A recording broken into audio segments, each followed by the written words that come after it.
Yung bang sarap pa sanang matulog pero hindi pwede. Dahil katawan mo lang ang hawak mo dito sa abroad. Pati sarili at oras, binabayaran ng employer mo. Kaya yan, nakaw-nakaw ng minuto, pikit-pikit ng sandali. Tapos aakalain pa ng iba, abroad, mapera, magandang buhay. Pero ang hindi nila alam, bawat segundo at minuto, buhay ay nakataya sa trabaho mo.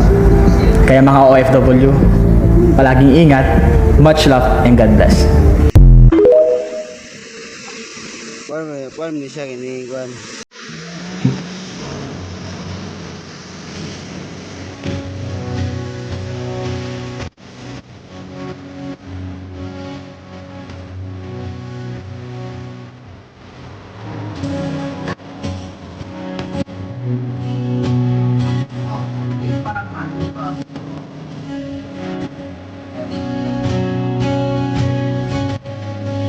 Sila ba? Vlog ba? Vlog sadya ba?